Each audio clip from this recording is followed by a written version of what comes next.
6 पेट्या 6 जिल्हा परिषद सदस्य हा कोडवर्ड. अरे कर ना म्हणत येळे तक्रारदारास लाच रक्कम देण्यास प्रोत्साहन देऊन निघून गेला. वाळू बंद आहे असं होऊच शकत नाही. तुम्ही बहुतेक खाकीला हप्ता दिला नसेल. वाळूवर इतकं कमवताय म्हटल्यावर हप्ता तर द्यावाच लागेल ना.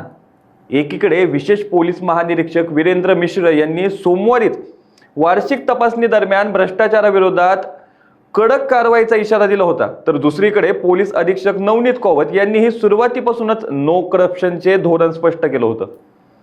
वरिष्ठांच्या या कडक ताकदीची शाई वाळत नाही तोच चकलांबा पोलीस ठाण्याचे प्रभारी संदीप पाटील आणि त्यांच्या कर्मचाऱ्यांनी पुन्हा वसुलीचा मार्ग निवडल्याचे समोर आले. वरिष्ठांच्या इशाऱ्याला न जुमानता थेट पोलीस चौकीत हप्ता वसुलीचं धाडस करणे हे पोलीस दलातील शिस्त मोडणाऱ्यांसाठी एक मोठं आव्हानच ठरलंय. या घटनेने वरिष्ठ अधिकाऱ्यांच्या आदेशांना जिल्ह्यातील ठाणेदार किती गांभीर्यानं घेतात यावर आता प्रश्नचिन्ह निर्माण झालाय. नमस्कार, मी बालाजी शिंदे, तुम्ही पाहताय लोकाशा टीव्ही. वाळू तस्करीला अभय देण्यासाठी दरमहा 60,000 रुपयांची लाच मागणारे चकलांबा पोलीस ठाण्याचे प्रभारी अधिकारी सहाय्यक पोलीस निरीक्षक संदीप पाटील आणि कर्मचारी विनोद सुरवसे यास लाचलुचपत प्रतिबंधक विभागाने मंगळवारी रात्री 10 वाजता रंगे हात पकडले. वाळूचं वाहन चालू देण्यासाठी संबंधित पोलीस अधिकाऱ्यानं 60,000 रुपयांची मागणी केली होती. अखेर तडजोडी अंती 50,000 रुपये देण्याचं ठरलं.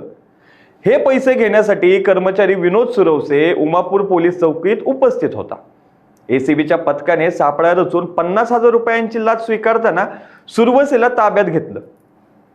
एकीकडे कर्मचारी ताब्यात असताना दुसरीकडे मुख्य सूत्रधार असलेले प्रभारी अधिकारी संदीप पाटील चकलांबा पोलीस ठाण्यातून पळून जाण्याचा प्रयत्न करत होते. संशय येताच एसीबीच्या पथकानं त्यांचा फिल्मी स्टाईल पाठलाग केला. पाटीलला एसीबीच्या धाडसी पथकानं त्यांना शिताफीनं पकडलं. कारवाईनंतर रात्री 11 वाजता जनसंपर्क अधिकारी असलेले सहाय्यक पोलीस निरीक्षक सचिन इंगळे यांच्याकडे चकलांबा पोलीस ठाण्याचा पदभार सोपविलाय.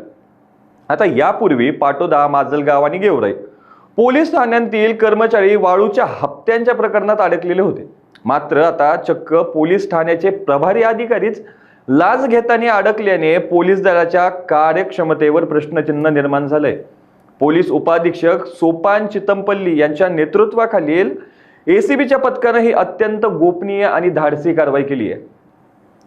पाटील आणि सुरवसे या दोघांनाही ताब्यात घेऊन पुढील कायदेशीर कारवाई सुरू असून या कारवाईत 1-2 नव्हे तर 3 लाचखोर पोलीस एसीबीच्या जाळ्यात अडकले आहेत. काल रात्री उशिरापर्यंत एपीआय संदीप नाना पाटील वय वर्ष आहे 46, पोलीस कॉन्स्टेबल विनोद मधुकर सुरवसे वय वर्ष 36 यांचीच नावे समोर आली होती. मात्र या प्रकरणात लाचेची रक्कम देण्यासाठी तक्रारदाराला प्रोत्साहित करणारा पोलीस हवालदार अमोल येळे हा देखील लाचलुचपतच्या कचाट्यात सापडलाय.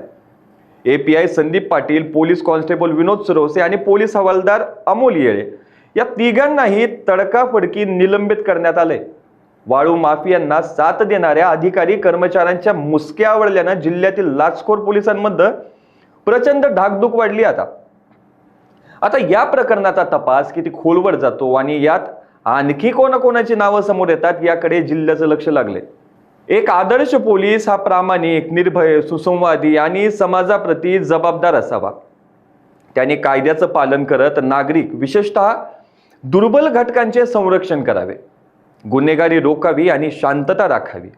शारीरिक व मानसिक दृष्ट्या सक्षम राहून दबावाखाली शांत राहून तत्परतेनं निर्णय घेण्याची क्षमता एका चांगल्या पोलिसात असणं आवश्यक आहे. अशाच ताज्या अपडेटसाठी लोकाच्या टीव्हीला सबस्क्राईब करा आणि लाईक करायला विसरू नका.